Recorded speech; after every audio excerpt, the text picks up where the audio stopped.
Bonjour, bienvenue à tous et bienvenue à notre première séance de cours en ligne. C'est la première fois que je prépare une vidéo pour vous.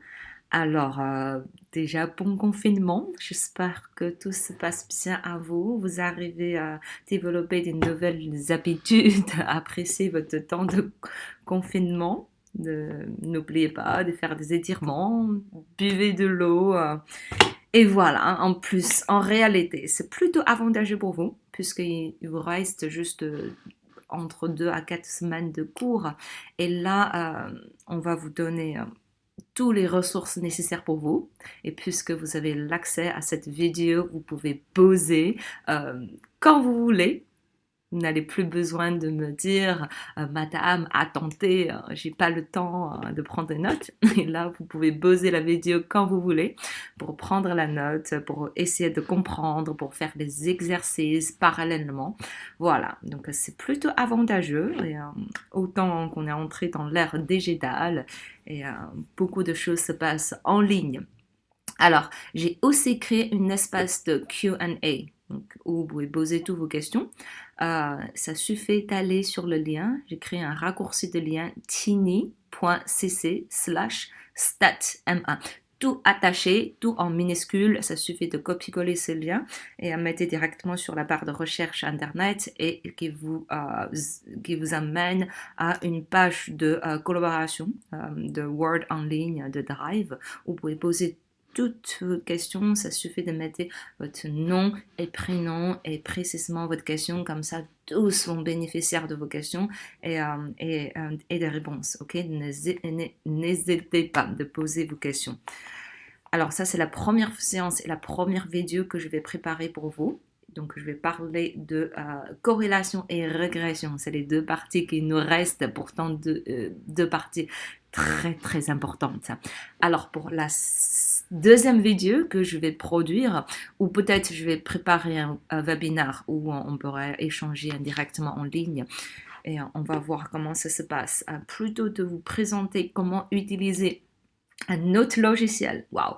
Directement un autre logiciel, mais beaucoup plus simple que Statistica, moins puissant, mais beaucoup plus simple. Surtout, c'est open source, c'est-à-dire que vous pouvez le télécharger soit avec MacBook, soit avec Windows System, n'importe quel système, c'est tout, c'est gratuit. Donc c'est plutôt pour ceux qui ont un MacBook et qui ont du mal à télécharger l'environnement virtuel. Et pour installer le logiciel Statistica, ce sera assez embêtant parce que on ne sait pas comment le coronavirus va évoluer et si on pourrait retourner à l'université dans un mois ou non.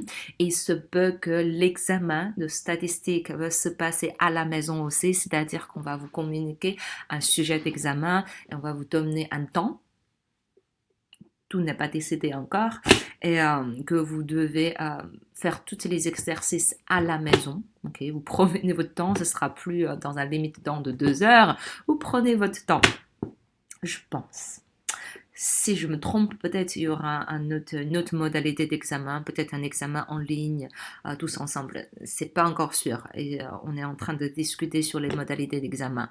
Mais il se peut que vous allez le réaliser à la maison, alors que c'est assez embêtant pour ceux qui n'ont pas réussi à installer la Statistica, pour ceux qui ont un MacBook et qui n'ont pas réussi avec l'environnement virtuel. Donc j'aimerais bien vous présenter un autre logiciel qui s'appelle Jamovi. C'est un logiciel tellement simple, moins puissant par rapport à Statistica, c'est sûr, mais très très très simple et qui est assez suffisant pour répondre à toutes les questions et largement suffisant pour niveau de master, même jusqu'à niveau de doctorat.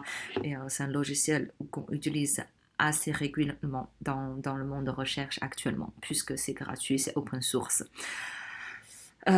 Voilà, tout ça pour la présentation. Donc, n'hésitez pas d'aller sur le lien tiny.cc/statm1 pour poser toutes vos questions. Je vais vous répondre au fur et à mesure de temps et tous vont bénéficier de vos questions posées. Donc, faites justement attention de ne pas supprimer les questions qui ont déjà été posées, les réponses qui ont été déjà données. Il faut les garder. Sinon, vous êtes libre d'écrire vos questions. Donc, on va commencer. Premièrement, une petite révision pour le choix du test. Comme je disais, c'est vraiment la partie la plus importante. Il faut comprendre quand choisir quel test. Ok, une fois on sait ça, le logiciel, c'est beaucoup moins compliqué. Il faut simplement savoir où cliquer les boutons. Alors que ce soit Statistica ou SPSS ou Stata ou R ou Jamovi, que j'aimerais bien vous présenter dans un prochain temps. Et ce sera tous le même stade, c'est le même algorithme, le même test, n'est-ce pas? Mais il faut simplement savoir quand à utiliser quel test. Alors que lorsque deux variables sont qualitatives, c'est le test de Key2 d'indépendance. En anglais, il s'appelle Key2 of Association. C'est important de le noter parce que certains logiciels, c'est en anglais. Donc si vous trouvez plus Key2 d'indépendance, c'est le Key2 of Association. Lorsque une hypothèse qui porte sur toujours deux variables et la VT est quantitative, VI qualitative a deux modalités, c'est le student, donc soit pour échantillon indépendant, soit pour échantillon apparié.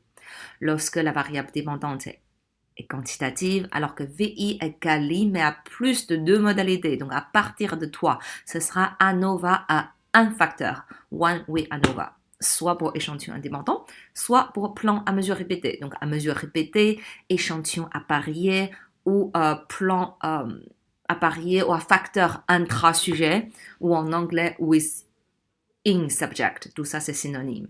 Échantillon indépendant, plan simple, groupe indépendant et facteur intersujet, en anglais in between subjects, tout ça c'est synonyme, n'est-ce pas? Il faut tout noter cela. Alors que ce qu'on va parler aujourd'hui, c'est quand deux variables sont quantitatives. Il y a une seule VI, une seule VT, c'est le test de corrélation. Alors que quand la VD, la variable dépendante, est quantitative, il y a plusieurs VI, tout mélangé. VI quali et VI quanti, et là, ce sera le test de régression. Donc ça, c'est ce qu'on va parler aujourd'hui. ANOVA a plusieurs facteurs, c'est ce qu'on a parlé la semaine dernière, c'est quand la VI est quantitative et il y a plusieurs VT est quantitative et il y a plusieurs VI qualitatives. Donc il y a trois cas de figure, soit pour échantillon indépendant, soit pour plan à mesure répétée, soit un plan mixte, c'est-à-dire il y a à la fois les variables des variables qu'ils ont mesurées de façon groupe indépendant, c'est-à-dire plusieurs groupes, chaque groupe passe une seule condition expérimentale, et aussi les facteurs intra-sujets, c'est-à-dire à mesure répétée. Donc il y a le mélange de ces deux-là, ce sera un plan mixte. Donc ANOVA a plusieurs facteurs, comprend ces trois cas de figure possibles. Alors aujourd'hui, on va parler de régression, corrélation et régression. Déjà, je vais faire une petite pause et avant d'entrer dans le cours.